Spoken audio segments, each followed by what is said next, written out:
Bonjour tout le monde, c'est Yannick pour Phone Android, j'espère que vous allez bien.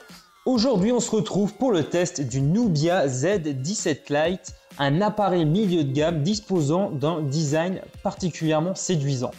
Ce n'est pas son seul atout, il y en a d'autres, on va revenir un peu plus en détail juste après le déballage du produit. Allez, c'est parti. Alors, qu'est-ce qu'on retrouve à l'intérieur de la boîte? Alors, c'est très simple, on a un câble USB vers USB type C, un chargeur USB, ainsi qu'un adaptateur prise jack vers USB type C, ainsi qu'une petite aiguille pour ouvrir l'emplacement double nano SIM. Et pour finir, un manuel entièrement en anglais. On remarquera donc l'absence d'écouteurs. Alors juste un petit mot concernant la fiche technique. On y retrouve un écran de 5,5 pouces au ratio 16:9 avec une définition 1920 par 1080 pixels, 64 Go de mémoire interne couplé à 6 Go de RAM. Pour la partie photo, on a droit à un double capteur dorsal de 13 mégapixels, un capteur couleur ainsi qu'un capteur monochrome. Pour les selfies, nous avons droit à un capteur de 16 mégapixels. L'autonomie est confiée à une batterie de 3200 mAh et le Z17 Lite fonctionne sous Android Nougat 7.1.1 avec une surcouche Nubia UI 5. Nous allons à présent parler du design du Nubia Z17 Lite. Alors la coque est intégralement recouverte de métal. D'ailleurs, le smartphone se différencie un petit peu au niveau du design parce qu'on y retrouve en fait quelques petites bordures dorées ici et là sur le smartphone, notamment tout autour de l'appareil, autour de l'écran, ainsi que à l'arrière du smartphone, autour du capteur d'empreinte. Donc on va juste un petit peu parler de l'écran. Les bords latéraux sont quasiment inexistants, tandis que les bordures supérieures et inférieures sont, elles, un peu plus proéminentes. Ça nous rappelle d'ailleurs un petit peu l'ancien design des smartphones Sony. Donc la bordure supérieure, on retrouve le capteur photo frontal ainsi qu'un petit haut-parleur. Pour la bordure en fait située en dessous de l'écran, en fait, elles servent à nicher les boutons de navigation. Donc on a au centre le bouton Home qui est représenté par un petit cercle rouge. Alors on va essayer de vous le montrer à l'écran. Quand on reçoit des notifications, on a donc ce petit cercle rouge qui s'allume et s'éteint. À gauche et à droite donc de ce bouton Home, on retrouve les boutons Retour et Multitâche, comme on retrouve d'ailleurs sur la plupart des smartphones. On continue maintenant avec la tranche droite.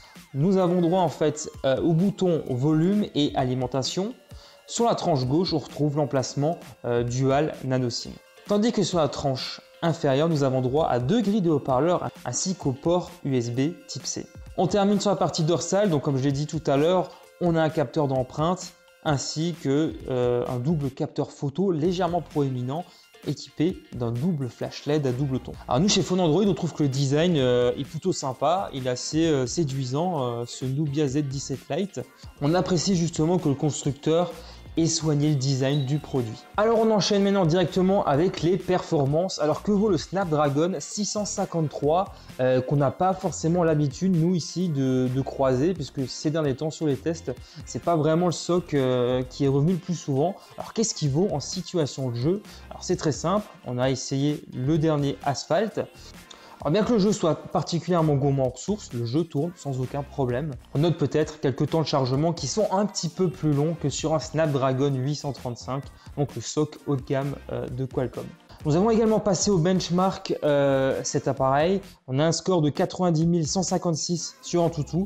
Et sur Geekbench, on est à 1471 en single core et 3824 en multicore. Alors, nous avons droit à 6 Go de RAM, une quantité de mémoire vive plutôt généreuse pour ce type d'appareil. Sans surprise, le terminal s'en sort très bien en ce qui concerne l'aspect multitâche. Alors, nous allons à présent parler un petit peu de l'interface, puisqu'on a droit donc à Android 7.1.1, donc Nougat, mais avec une surcouche constructeur donc provenant directement de chez Nubia.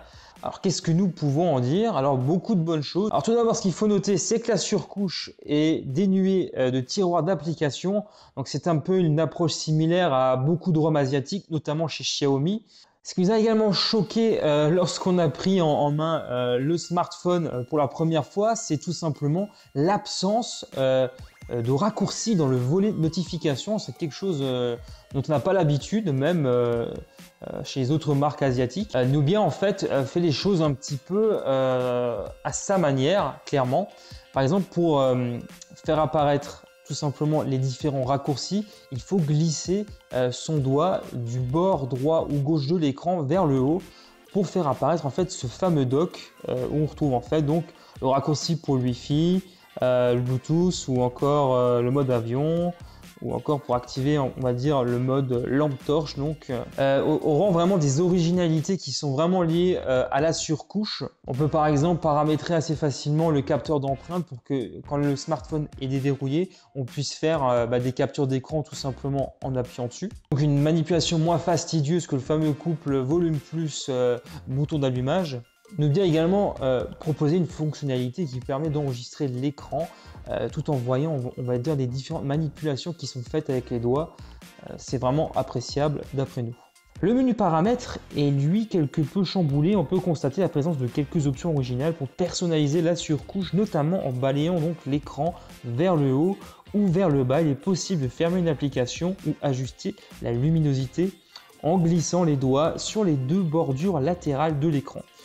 Une idée pour le moins originale qui séduira certains utilisateurs de la ROM. Pour le reste, il est facile de se repérer dans les menus du téléphone, malgré ces petits changements esthétiques. Les plus réfractaires aux nouveautés pourront toujours installer un launcher alternatif à partir du Play Store pour continuer de profiter des avantages à bénéficier d'une interface munie d'un tiroir d'applications. Enfin, concernant les mises à jour, nous ignorons quels sont les plans du constructeur d'après nos dernières informations concernant les smartphones qui seront compatibles avec Oreo. Rien n'est prévu pour le moment concernant le Nubia Z17 Lite. On enchaîne directement sur la partie audio. Donc on constate sur la partie inférieure la présence d'une grille de haut-parleurs. Le son est relativement fort. Si vous prenez une douche ou un bain, il n'y a aucun problème pour profiter de sa musique. Cependant, on déconseillera de mettre le volume à 100% puisqu'il sature très vite. Ensuite, concernant les aiguilles et médiums, c'est pas ça. Enfin, concernant les basses, comme la plupart du temps sur les smartphones, c'est assez mal restitué. Enfin, les audiophiles noteront l'absence de port jack. Un câble adaptateur fourni en accessoire permet néanmoins de brancher une paire d'écouteurs, mais il faut donc effectivement toujours l'avoir sous la main. Concernant la 4G, il est bon de noter qu'hélas, la bande des 800 MHz n'est pas supportée par l'appareil. Donc en fonction de votre opérateur, cela peut avoir en fait une incidence et vous risquez donc de ne pas capter la 4G dans certaines zones. Nous allons à présent parler de la partie photo. Donc on a un double capteur photo dorsal Sony IMX258, un capteur monochrome et un capteur couleur. Donc les capteurs photo ouvrent à 2.2. Ils sont accompagnés d'un autofocus à détection de phase ainsi qu'un double flash LED double ton. L'application appareil photo propose plusieurs modes: effet photo, pro, photo, vidéo et portrait. On constate également la présence de plusieurs fonctionnalités: HDR, obturation lente, superposition, bokeh, panorama 3D et j'en passe. Alors qu'est-ce qui vaut l'appareil photo du Nubia Z17 Lite? On ne va pas tourner autour du pot pendant 107 ans. C'est un petit peu brouillon. On a parfois des clichés pris dans d'excellentes conditions avec des petites zones de flou ici et là. On note également des gros problèmes d'exposition. Une fois c'est surexposé, une fois c'est sous-exposé. Ça dépend. Le mode portrait, lui, n'est clairement pas à la hauteur de ce que nous avons pu constater. L'effet flou est assez mal géré de manière logicielle. Il y a encore clairement du travail à faire de ce côté-là pour améliorer le rendu final. Ensuite, sans surprise, les photos en basse luminosité ne sont clairement pas un point fort puisqu'on a clairement l'apparition de bruit assez rapidement. Ensuite, il est bon de noter que le smartphone est capable de filmer en 1080p jusqu'à 60 images par seconde ainsi qu'en 4K à 30 images par seconde. Les vidéos sont de bonne qualité, néanmoins l'enregistrement audio est un peu à la traîne puisque le son sature vite d'après nos divers essais. Ensuite, il n'y a pas de stabilisation, les secousses peuvent donc être assez nombreuses lors des enregistrements vidéo. On termine maintenant nos impressions sur la partie photo avec le capteur frontal. Celui-ci se montre correct. Le constructeur a pensé à y ajouter une fonctionnalité écran blanc qui fait office de flash dans la pénombre. On termine maintenant avec l'autonomie. On le sait, donc il y a une batterie de 3200 mAh. Il est assez facile de tenir une grosse journée avec le smartphone à condition bien entendu de ne pas être trop gourmand en ressources. Il faudra donc modérer vos ardeurs concernant les jeux. Les paramètres sont présents afin d'activer un économiseur de batterie si cela s'avère nécessaire. Un mode d'économie intelligent est d'ailleurs en place de manière standard. On a également un mode faible puissance et mode économie super. Une estimation de l'autonomie du smartphone est d'ailleurs mentionnée pour chacun de ces modes.